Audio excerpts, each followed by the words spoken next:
ሰላም የዩቲዩብ ቻናል ቤተሰቦች እንዲሁም ደግሞ ይህን ቪዲዮ በየቦታው ናችሁ የምታዩ በሙሉ የከበረ ሰላምታ ይድረሳችሁ ላለው ሰላም ብያለሁ። አይ ቲንክ የዜና መግቢያ አላስመሰልኩትም ሰላምታዬን። እንግዲህ እንደተለመደው ዛሬም ቆንጆ ሀሳብ ይዤላችሁ መጥቻለሁ። እንደምትወዱት እርግጠኛ ነኝ። ዛሬ ስለ ስፖትላይት ኢፌክት ነው የምናወራው።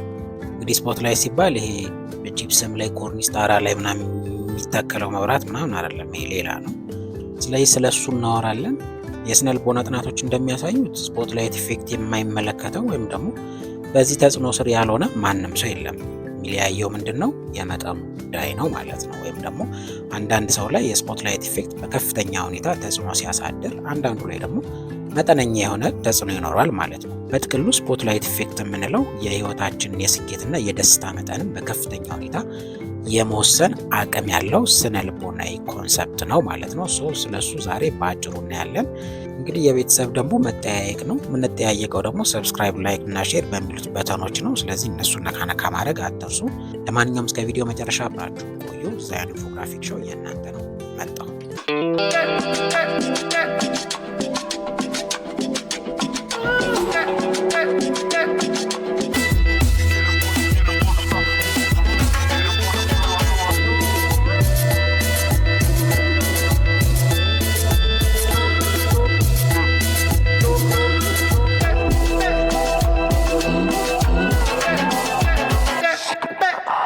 እሺ ተመልሻለሁ። ስፖትላይት ኢፌክት ግን ምንድን ነው የምር? በአጭሩ ነው እንግዲህ ቀጥተኛ የአማርኛ ትርጉም ባይኖረውም ሀሳቡን ግን በአማርኛ መተንተን እንችላለን። ስለዚህ ስፖትላይት ኢፌክት የምንለው ሀሳብ በአጭሩ አንድ ሰው ህይወቱን በሙሉ ወይም ደግሞ በሚያደርገው እያንዳንዱ እንቅስቃሴና በገባበት በወጣበት ቦታ ሁሉ የሰዎች አይን እኔ ላይ ነው ወይም ደግሞ ሰዎች ሁሉ እኔን እያዩና እየተከታተሉኝ ነው ብሎ የማሰብ እና የመጨነቅ ወይም ደግሞ ኦብሰስድ የመሆን ስነ ልቦናዊ የጤና እክል ነው ማለት ነው። ስለዚህ በእያንዳንዱ እንቅስቃሴያችሁ ኧረ ሰዎች እያዩ ነው መሰለኝ ወይም ደግሞ እየተከታተሉኝ ነው ወይም ደግሞ ማንም ሰው ሳይኖር ወይም ደግሞ ሰውም ቢኖር በአጠቃላይ እናንተም ባያይ እንኳን ሰዎች ሁሉ እያዩአችሁ ከመሰላችሁና የምትጨናነቁ ከሆነ የስፖትላይት ኢፌክት ስነ ልቦናዊ እክል ተጠቂ ናችሁ ወይም ሰለባ ናችሁ ማለት እንችላለን ማለት ነው።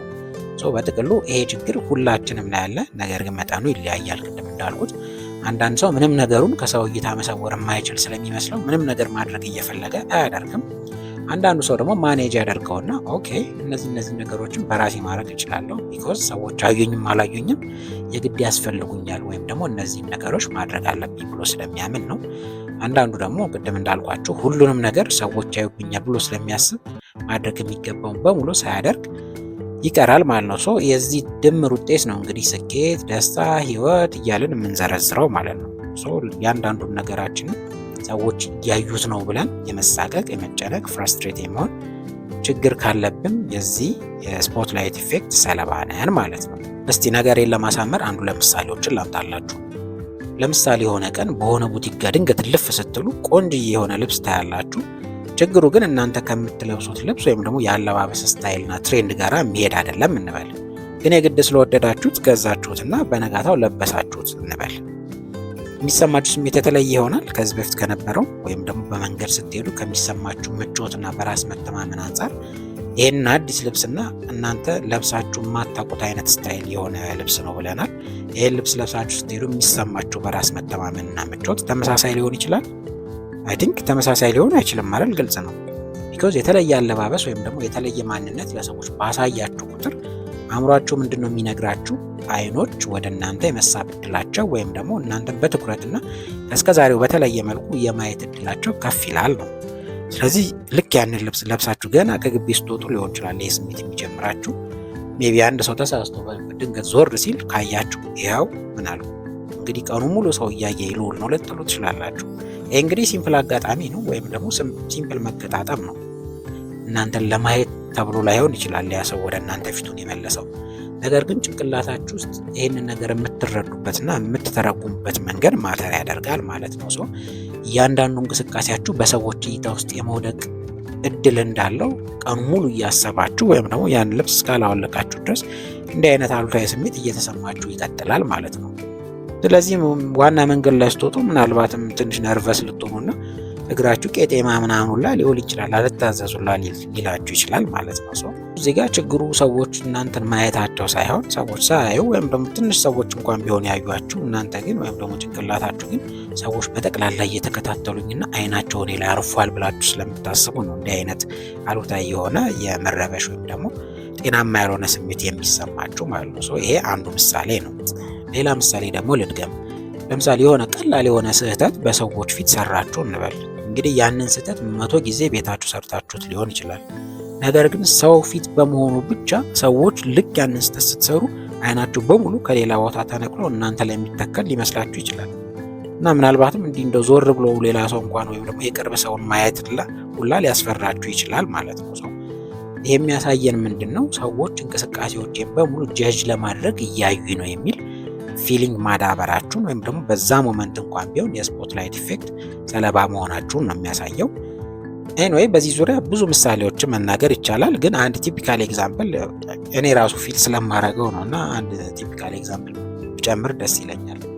ለምሳሌ የሆነ ቀን ፏ ምናምን ዝንጥ ብላችሁ መንገድ እየሄዳችሁ ነው እንበልና ድንገት አደናቅፋችሁ ብትወድቁ ምናልባት እኮ 4-5 ተንከባላችሁ ሊሆን ይችላል። ብዙ ጊዜ የተለመደው ነገር ምንድን ነው? በጣም ከደፈራችሁ ራገፍ ልታረጉ ትችላላችሁ። አዘርዋይስ ግን ምንም እንዳልተፈጠረ ድግ ብላችሁ መንገዳችሁን ነው የምትቀጥሉት። አሁን በዛ ሰዓት ፔን አለ። ምናልባት የሆነ ቦታ ሹል ድንጋይ አግኝቷችሁላ ወዲያው መታሸት የነበረበት ሁላ ባለመታሸቱ እያበጠ ሄዶ ሊሆን ይችላል። ስለዚህ እንዲህ አይነት ኮምፕሊኬሽን ውስጥም ልትገቡ ትችላላችሁ። ነገር ግን ሰዎች ከመውደቃችሁ ሞመንት ጀምሮ አይናቸው በእኔ ላይ ነው ብላችሁ ስለምታስቡ የእነሱን ተጨማሪ ትኩረትና አይን ከመሳብ ይልቅ ነገር ይሆን ቻል አድርጎ ፕራይቬት የሆነ ቦታ ወይም ቤታችሁ ሊሆን ይችላል እስከምትደርሱ ድረስ ህመሙ መቻልና ዝም ብሎ መንገዳችሁን መቀጠል አማራጭ እንደሆነ ጭንቅላታችሁ ይነግራችኋል ማለት ነው። ስፖትላይት ኢፌክት ትናንሽ በሚመስሉ ነገር ግን ውጤታቸው የከፋ ሊሆን በሚችል ጉዳዮች ሁላ እኛን አፌክት ያደርጋል ማለት ነው። ይሄ ችግር የለባችሁም። እንካካድ መካካድ ይሻላል አለብን፣ ሁላችንም አለብን። ማተር ኦፍ ማግኒቲዩድ ጉዳቱ ወይም ደግሞ ተጽዕኖ ደግሞ በምን ይገለጻል? ወይም ደግሞ የችግር እኮ ብዙም ችግር አይደለም ብለን እንዳናስብ የሚያደርገን 1-2 ፍሬ ጉዳቶችን ወይም 3 ከበዛ ላስቀምጥና ላሳያችሁ። ለምሳሌ የመጀመሪያው ጉዳት የራስ ማንነትና አይደንቲቲን ነው የሚያሳጠው በመጀመሪያ ማለት ነው። ቢኮዝ የራስ ማንነት ወይም ደግሞ ለምሳሌ ፐርሶናሊቲ ብለን ዲፋይን የምናደርገው ምንድን ነው? የራሳችን አስተሳሰብ፣ የራሳችን እምነትና ፍልስፍና ተግባራዊ በማድረግ ሲገለጥ፣ ይሄ በአስተሳሰብ በተግባር ሊሆን ይችላል። እንዲሁም ደግሞ በፊሊንግ ሲገለጽ ነው አይደለ ማንነት የምንለው ባጭሩ። ነገር ግን ከራሳችን ፍላጎት ይልቅ ሰዎች አዩን አላዩን በሚለው ፍርሃት መነሻነት የማንፈልገውን ነገር ማድረግ፣ የምንፈልገውን ነገር ደግሞ አለማድረግ ስንጀምር አት ዘ ኤንድ ኦፍ ዘ ዴይ ምን ማለታችን ነው? ማንነታችን ጠፋ ማለት ነው። የመጀመሪያው የራሳችን ማንነት ያሳጣናል ማለት ነው። ወይም ደግሞ ለሰዎች ፍላጎትና የሰዎችን አይን መሰረት ባደረገ መልኩ ለነሱ እንዲመች አይነት የሆነ ላይፍ ስታይል መከተል ስንጀምር የራሳችንን ትተነዋል ማለት ነው። ሁለተኛው ጉዳት ደግሞ ያሉንን ግንኙነቶች በከፍተኛ ሁኔታ ያበላሻል ወይም ደግሞ እስከ መቆም ሁላ ሊያደርሰው ይችላል። ይሄ እንግዲህ የፍቅር ሊሆን ይችላል፣ የትዳር ሊሆን ይችላል፣ ማህበራዊ ግንኙነት ሊሆን ይችላል፣ ዋቴቨር የግንኙነቱ አይነት ምንም ሊሆን ይችላል። ነገር ግን ሰዎች ያዩናል በሚል ፍርሃት መነሻነት ግንኙነቱ የሚፈልገውን ተግባር ባለማድረጋችን ምክንያት በግንኙነቱ አጋር የሆነን ሰው በእኛ የሚኖረው መተማመንና ከኛ የሚያገኘው የጓደኝነት ደስታ እየቀነሰ ይሄዳል። ይሄ ደግሞ በባህሪው ግንኙነቱ በጊዜ ሂደት እየሻከረና እየሳሳ ሄዶ የሆነ ሰዓት ላይ እንዲቆም ያደርገዋል። አንድ ማሳያ ላስገባ እዚህ ጋር። ለምሳሌ እናንተ የፍቅር ግንኙነት ውስጥ ናችሁ እንበል፣ የፍቅር ተጣማሪ አላችሁ። ስለዚህ ጓደኛችሁን ማቀፍ ፈለጋችሁ እንበል መንገድ ላይ። በተመሳሳይ ደግሞ ጓደኛችሁን መታቀፍ ፈለገች እንበል፣ ለወንዶች ነው ይሄ ምሳሌ። ነገር ግን ስታስቡት ሰፈሩ ላይ ማአት የሚያውቃችሁ ሰው አለ፣ ማአት ቧልት ምናምን የሚያበዛ ሰው። ስለዚህ ዛሬ አቀፋችሁ ማለት ነገ ለሐሜቱ ሬዲ መሆን አለባችሁ ማለት ነው። ይህንን የሚነግራችሁ ጭንቅላታችሁ ነው እንጂ ፕራክቲካሊ እውነታው እንደዛ ይሆናል ማለት ላይሆን ይችላል። ስለዚህ ይህንን በመፍራት እንዲሽትሉና ትመልሱታላችሁ ከትከሻዋ ላይ። ስለዚህ እንዲህ አይነቱ ነገር አሁን የሲምፕል ይምሳል እንጂ ትልቅ የጭቅጭቅ ምክንያት ሊሆን ይችላል እየተደጋገመ ሲሄድ በተለይ ማለት ነው። ስለዚህ ማቀፍ እየፈለጋችሁ አለማቀፍ ማለት ግንኙነቱ የሚፈልገውን ነገር አለማድረግ ነው። ስለዚህ እንዲህ ትናንሽ የሚመስሉ ነገሮች ሲደመሩ ምን ይሆናል? ፋይናሊ ግንኙነቱ መሻከር፣ ለግንኙነቱ ፍላጎት ማጣት፣ መጨረሻ ላይ መቆሙ አይቀርም ማለት ነው። ስለዚህ ግንኙነቶቻችንን በጥቅሉ ያበላሽብናል ወይም ደግሞ ያሳሳብናል ብለን መውሰድ እንችላለን። ስለዚህ ሁለተኛው ጉዳት ይሄ ነው። ሶስተኛውና ምናልባትም በጣም ከፍተኛ ጉዳት ማለት ደግሞ ምንድን ነው ካላችሁ በራስ መተማመናችን ወይም ደግሞ ሰልፍ ኮንፊደንስ የምንለው እንዲሁም ደግሞ ለራሳችን የምንሰጠውን ዋጋ ወይም ደግሞ ሰልፍ ስቲም በከፍተኛ ሁኔታ ያወርዳል። ይሄ ደግሞ በውጤቱ ምን ያመጣል? ዝቅተኛ የሆነ የደስታ መጠን ወይም ደግሞ በህይወት የመርካት መጠን ይፈጥራል። ለምሳሌ አንድ ሰው በራሱ የሚተማመን ከሆነ ሰዎች አዩኝ አላዩኝ እያለ የሚመርጠው ተግባር አይኖርም አይደለ? ብዙ ጊዜ ኢንስቴድ ሰዎች ያዩኛል ብሎ ከመፍራት ይልቅ ራሱ ያመነበትንና የሚያስፈልገውን ነገር ነው የሚያደርገው። በተጨማሪም ደግሞ ለምሳሌ አንድ ሰው ጥሩ ሰልፍ ስቲም ወይም ደግሞ ለራሱ የሚሰጠው ዋጋ ጥሩ ነው ካለን አሁንም በተመሳሳይ እንደ ሰልፍ ኮንፊደንሱ ሰዎች የሚሉት ነገር ወይም ደግሞ ሰዎች የሚያደርገውን ነገር ማየት አለማየታቸው ብዙ አያስጨንቀው። ምክንያቱም ለራሱ የሰጠውን ዋጋ የገነባው ለራሱ ካለው ግምትና ራሱን ከተረዳበት መንገድ እንጂ ሰዎች ምን ያህል አክብረውታል ወይም ደግሞ ሰዎች ምን ያህል ዋጋ ሰጥተውታል ከሚለው አንጻር አይደለም ማለት ነው። ነገር ግን በተቃራኒው እያንዳንዱ የሚያደርገውን ነገር ከሰዎች እይታ አንጻር የሚመዝንና ሰዎች ማየት አለማየታቸው በጣም የሚያስጨንቀው ሰው ለራስ መተማመን በከፍተኛ ሁኔታ መውረዱ አይቀርም። በዚህም ደግሞ ለራሱ የሚሰጠው ዋጋ ቀስ በቀስ እየቀነሰ መሄዱ አይቀርም። ምክንያቱም ምንድነው ጭንቅላታችን የሚነግረን ከራሳችን ኢንተረስትና ከሚኖረን እምነት አንጻር ሳይሆን ከሰዎች ፍላጎት ሳናምንበት የምናደርገው ነገር እየተደጋገመ ሲሄድ በራስ አትተማመንም ለሰዎች ነው የምትኖረው ብሎ ራሳችንን ጀጅ የማድረግ ወይም ደግሞ የመመዘን ሜንታሊቲ ውስጥ ወይም ደግሞ አስተሳሰብ ውስጥ ይከተናል። ይሄ ደግሞ በውጤቱ መጨረሻ ላይ ለራሳችን የሚኖረን ግምት ወይም ደግሞ ሰልፍ ወርዝ ወይም ደግሞ ሰልፍ ስቲም የምንለው መሸርሸሩ አይቀርም።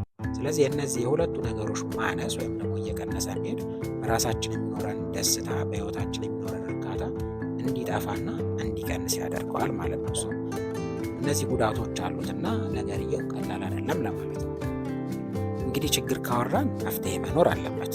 ምክንያቱም በሽታ ተነግሮ መድኃኒት ሳይሰጥ አይሸኝም። በሽተኛ ደግሞ በሽተኛ ምናምን አለ እንዳትሉ ነገሩን ነው። ለማንኛውም መፍትሄዎችን ላነሳሳ 1 2 3 ፍሬ መፍትሄዎችን አነሳሳለሁ። በነገራችን ላይ የሆነ ቀጭ የሚል ድምፅ እየተሰማኝ ነው መሀል ላይ። ሰብስክራይብ ምናምን ስታደርጉ እንደሚመስለኝ። ለማንኛውም በርቱ። እኔም ደግሞ ሀሳቡን በማቅረብ ልበርታ። ስለዚህ ከመፍትሄዎቹ የመጀመሪያው ራሽናል ቲንኪንግ ወይም ደግሞ ምክንያታዊ የሆነ አስተሳሰብን ተግባራዊ ማድረግ ነው። እንግዲህ ያ ማለት ምን ማለት ነው? ጭንቅላታችሁ ወይም ደግሞ ውስጣችሁ ሰዎች ሁሉ እናንተን እያዩና እየተከታተሉ ነው ሲላችሁና የስሜት ጫና ውስጥ ሲከታችሁ እናንተ ደግሞ በተቃራኒ መልሳችሁ ነው ሁሉም ሰዎች እኔን በተመሳሳይ ሁኔታ ሊያዩ አይችሉም። ምክንያቱም ሁሉም ሰዎች የሚያዩት የየራሳቸው ጉዳይ ወይም ደግሞ ቢዝነስ ይኖራቸዋል ብሎ ማሰብ ማለት ነው። አንዳንዱ ሰው ስልኩን ሊያይ ይችላል። አንዳንዱ ሰው መኪና ሊያይ ይችላል። አንዳንዱ ሰው የሚያየው ሌላ ነገር ሊኖረው ይችላል በጥቅሙ። ስለዚህ ሁሉም ሰው እኔን ሊያይበት የሚችል ምንም የተለየ ምክንያት ከሌለ ሁሉም ሰው እኔን የሚያይበት ሁኔታ ይፈጠራል ብሎ ማሰብ ጤናማነት አይደለም ወይም ደግሞ ምክንያታዊነት አይደለም ማለት ነው። ስለዚህ እንዲህ አይነት አሉታዊ ስሜትና ፍራስትሬሽን ወይም ጥሩ ያልሆነ ስሜት ውስጥ ስትገቡ ወይም ደግሞ ሰዎች ሁሉ አይናቸውን እናንተ ላይ ተክለው እያዩ ሲመስላችሁ በቀጥታ ቅድም ያለውን ሀሳብ ለጭንቅላታችሁ በመንገር እንደዛ ሊሆን አይችልም በተፈጥሮ ወይም ደግሞ ባይ ዲፎልት ቢኮዝ ሰዎች የሚሆን ብዙ ነገር ስለሚኖር ሁሉም ሰው እኔን ሊያይ አይችልም ብሎ ማሰብ መጀመር አለባችሁ ማለት ነው። ይሄ የመጀመሪያው መፍትሄ ነው። ሁለተኛው ኢሉዥን ኦፍ ትራንስፓረንሲ የሚባል ኮንሰፕት አለ በስነ ልቦና። እሱም መጠቀም ትችላላችሁ። ምን ማለት ነው? ኢሉዥን ኦፍ ትራንስፓረንሲ የምንለው አንድ ሰው አካላዊ ሁኔታዬን ወይም ደግሞ ውጫዊ ማንነት ቢያይም እንኳን ነገር ግን ውስጣዊ አስተሳሰብና ፊሊንግ ሊያውቅ አይችልም የሚል ሀሳብ ነው እንግዲህ ኢሉዥን ኦፍ ትራንስፓረንሲ የምንለው። ስለዚህ ሰዎች እያዩ ነው ብላችሁ በጣም መጨናነቅ ስትጀምሩ ምን ማሰብ መጀመር ትችላላችሁ? ኦኬ ሊያዩኝ ይችላሉ፣ ነገር ግን ቢያዩኝ አካላዊ ማንነቴን እንጂ ውስጣዊ ሚስጥሬን፣ ፊሊንጌን፣ አስተሳሰቤን ወይም ደግሞ ምን እያሰብኩ እንደሆነ ሊያውቁ አይችሉም ብለው ማሰብ ወይም ደግሞ ለራስ መንገር ሰልፍ ሰጀሽን ወይም ደግሞ አውቶ ሰጀሽን የምንለው ማለት ነው። እንዲህ ማድረግ ስትጀምሩ እንግዲህ የሰው ትልቁ ሚስጥርና ማንነት ያለው ውስጣዊ አስተሳሰብና ፊሊንግ ውስጥ ነው እንጂ ፊዚካል አፒራንሱ ወይም ደግሞ አካላዊ መገለጫው ላይ ወይም አለባበሱ ላይ አይደለም።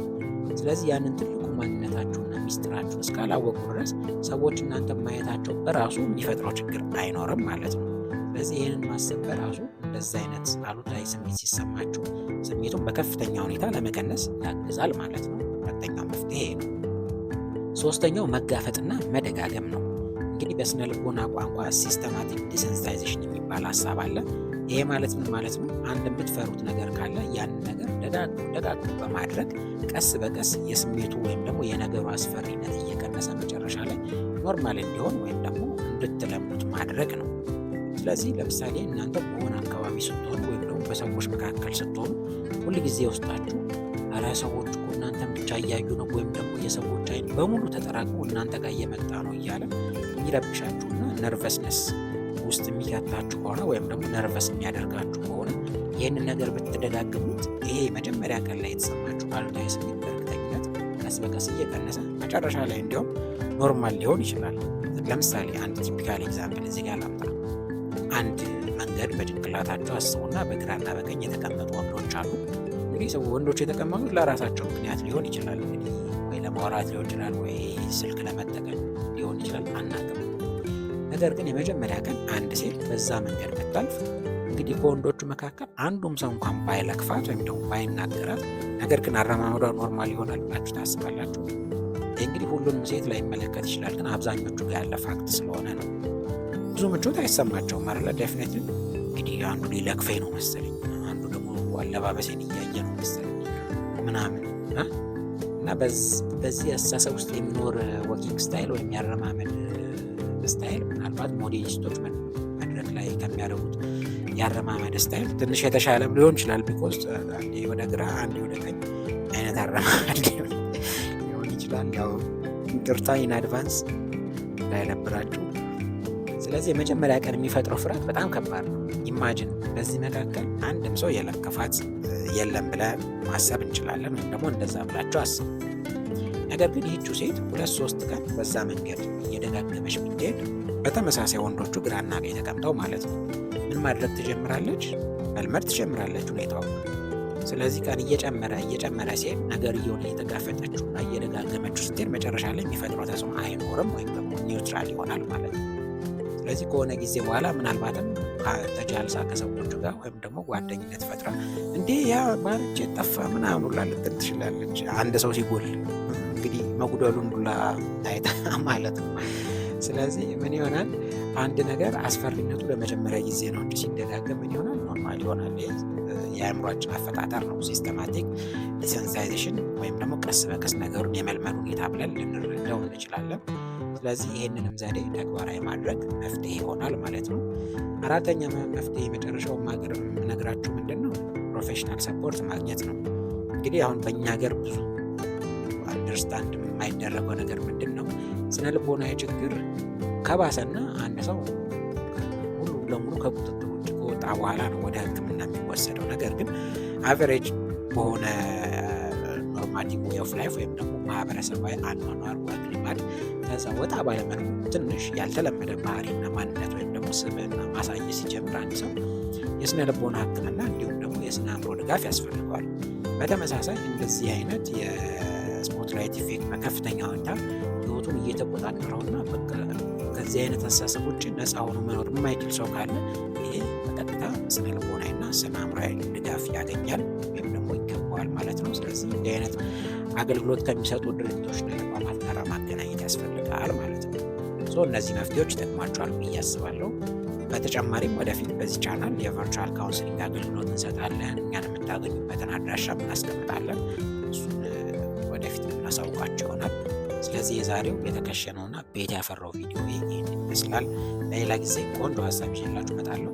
በነገራችን ላይ እንዲሰራላችሁ የምትፈልጉት ሀሳብ ወይም ደግሞ ኤኒቲንግ ካለ ያው ፖዚቲቭ እስከሆነ ድረስ ኮሜንት ሴክሽን ላይ ጻፍ አድርጉልን፣ እናየዋለን። አስፈላጊ ከሆነ ቪዲዮ መስራት ወይም ደግሞ ምላሽ የሚያስፈልገው ከሆነ እዛ ላይ ተመስርተን ቪዲዮ እንሰራበታለን ማለት ነው። በተረፈ ሳምንት ጊዜን ጠብቄ ሌላ ቆንጆ ቪዲዮ ይዤላችሁ እስከመጣ ድረስ በያላችሁበት ሰላምና ጤና አብሯችሁ ይሁን። መልካም ጊዜ ይሁንላችሁ። ባይ ባይ።